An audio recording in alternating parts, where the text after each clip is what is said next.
اللہ سے ڈرنے کا مطلب کیا ہے؟ لوگ نہیں ہمیں پسند کرتے یا نہیں اچھا لگتا ان کو نہ صحیح، کیونکہ وہ ابھی سمجھے نہیں نا، ان کو پتہ ہی نہیں یہ کام کتنا ضروری ہے. تو فلا تخشوا، لوگوں کی باتوں کی پرواہ نہ کرو، واخشونی، مجھ سے ڈرو.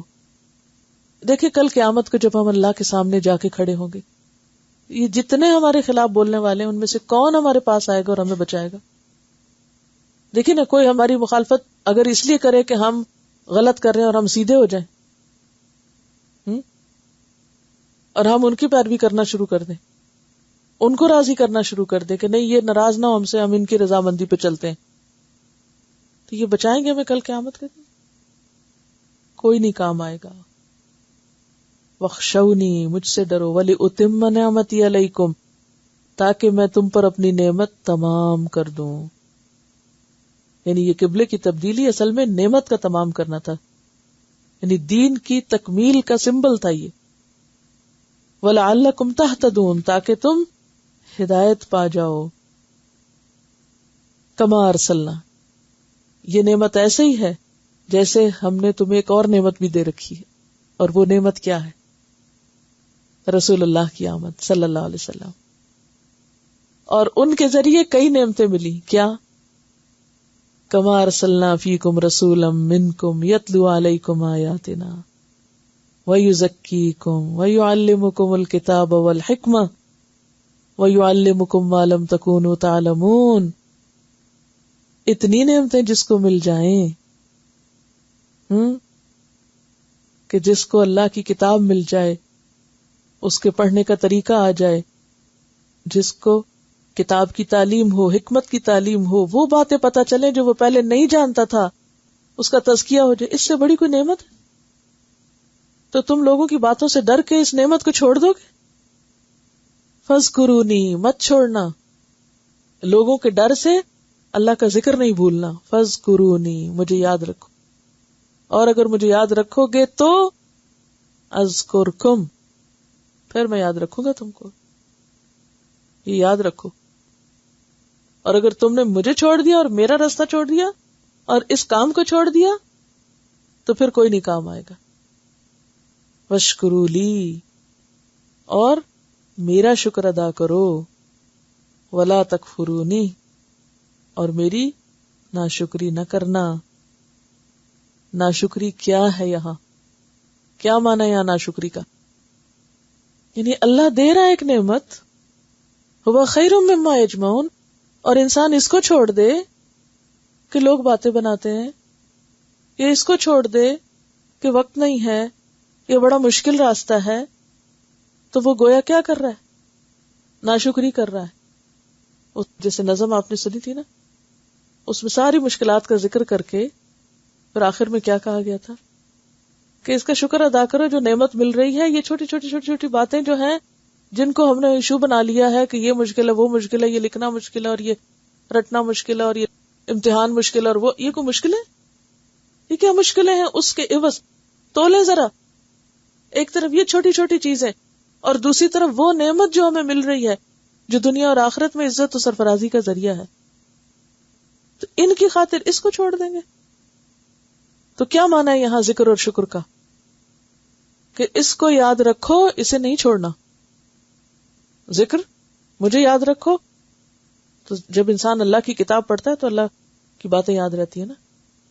اللہ سے تعلق اللہ کے کلام کے باہر کیسے ہو سکتا ہے؟ تو واشکروا لی ولا تکفرون، میرا شکر کرو، جو نعمت میں تمہیں دے رہا ہوں اس کی قدردانی کرو، اور میری ناشکری نہ کرنا، اسے چھوڑ. تاکیدی چیزوں میں سے ہے، یعنی ان آیتوں میں جو بار بار ایک ہی بات ریپیٹ کی گئی ہے یہ تاکیدی حکم ہے. الا یہ کہ مجبور ہو جائے کہ وہ نہیں قبلے کا رخ متعین کر سکتا، ادروائز کیجولی اور لاپرواہی کے ساتھ ادھر ادھر منہ کر کے یہ کہہ دینا کہ ہر طرف اللہ موجود ہے، یہ درست نہیں. اپنی حد تک ضرور کوشش کریں، اور اس کے بعد نہیں ملے تو اور بات. یعنی یہ اتنا تاکیدی حکم ہے کہ مومن جب اپنے گھر سے نکلتا ہے تو وہ اللہ کو بھول کے اور نماز سے غافل ہو کے یا بے پرواہ ہو کے نہیں نکل سکتا.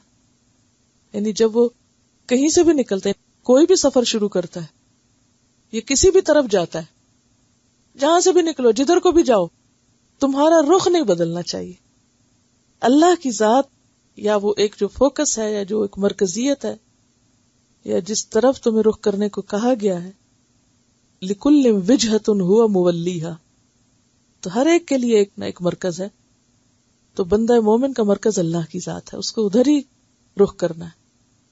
وہ بازار میں ہو، وہ کاروبار میں، وہ کہیں بھی ہو، کسی بھی جگہ ہو، وہ دنیا کے کسی بھی گوشے، وہ سمندر میں ہو، وہ ہوا میں ہو، فضا میں ہو، اس کا رخ ادھر ہی ہوگا.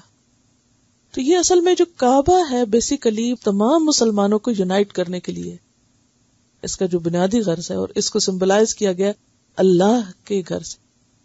یہ اللہ کا گھر ہے. یعنی انسان اپنے فطرت کے لحاظ سے مجبور ہے نا کہ وہ کسی بھی چیز کو اپنا ایک مرکز یا اپنا ایک نقطہ نظر یا اپنی نگاہ کے لیے ایک فوکس بنائے، یعنی نیوکلس بنائے جسے کہتے ہیں نا. اس کے بغیر تو ٹوٹ جاتا ہے، بکھر جاتا ہے. یعنی سروائیول کے لیے نیوکلس کا ہونا ضروری ہے.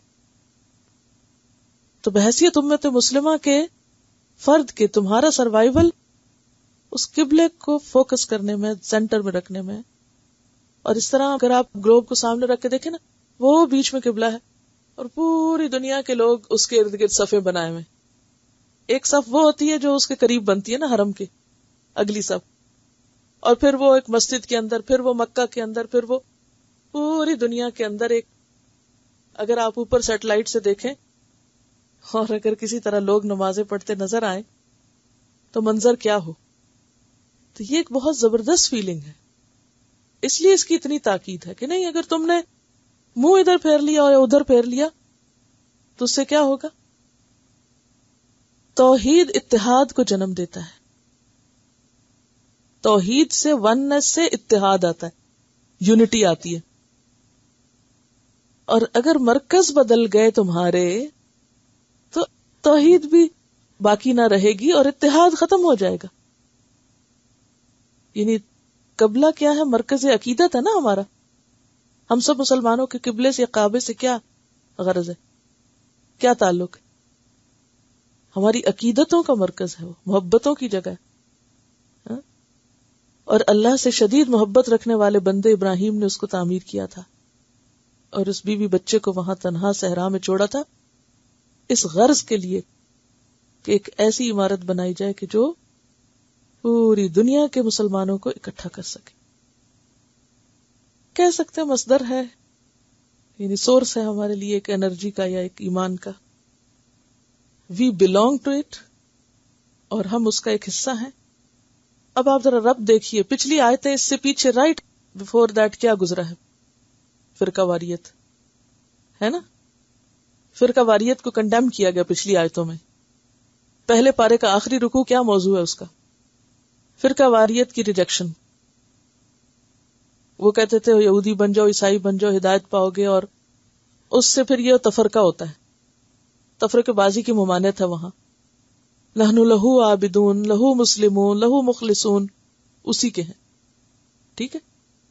اگلی 7 ہی آیتوں میں اب وہ فزیکلی ایک مرکز دے دیا گیا کہ یہ مرکز، اس کی طرف سب کا رخ ہوگا تو تم سب ایک رہو گے اور فرقہ واریت ختم ہوگی. وہیں پر وہی اتری، وہیں اللہ کے رسول صلی اللہ علیہ وسلم کو مبعوث کیا گیا. رہتی دنیا تک یہ جگہ مسلمانوں کے لیے کیا ہے؟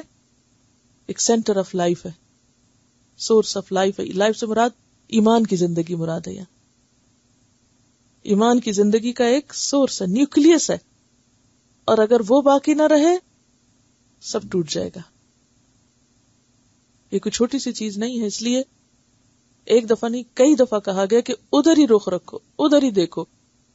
جب تک ادھر رخ کرو گے تو بھٹکو گے نہیں، تفرقے میں نہیں پڑو گے.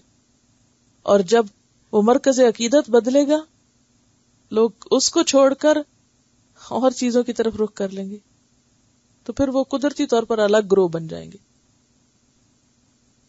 یعنی قبلے کی پیروی سنت ابراہیمی بھی ہے اور سنت رسول صلی اللہ علیہ وسلم بھی ہے کہ آپ کو دوسرے قبلے کی طرف کر کے پھر ادھر پھیرا گیا. آپ دیکھیے کہ جب آپ مکہ میں تھے تو کعبہ کی طرف ہی منہ کرتے تھے، اور جب آپ مدینہ گئے تو بیت المقدس کا حکم آیا کہ ادھر منہ کرو. اچھا، یہ بھی تو ہو سکتا تھا کہ یہ حکم نہ آتا کہ ادھر منہ کرو اور وہ بس ایک چیز چل رہی تھی اور مدینہ میں آ کر بھی ادھر ہی منہ کرتے رہتے لوگ. تو فرق نہ پتا چلتا، اہمیت نہ پتا چلتی. جب اس طرف موڑا گیا ان کو، بیت المقدس کی طرف پہلے اپوزٹ چیز کی طرف کیا گیا، پھر دوبارہ پلٹایا گیا، تو اس میں ایک حکمت تھی بڑی کہ اصل مرکز یہ ہے. اور اگر پھیرے بغیر ہی قائم رکھا جاتا تو اتنا ایمفیسس نہ ہوتا اس پر. یعنی جیسے پانی کے اندر ایک آپ پتھر پھینکتے ہیں تو ہر طرف ویوز پھیل جاتی ہیں، کلی سرکل بن جاتا ہے. تو ایک اسمالر سرکل ہے اور ایک لارجر سرکل ہے، ایک وسیع پیمانے پہ سرکل ہے جو پوری گلوب کے مسلمانوں کو جوڑے ہوئے ہے روحانی طور پر.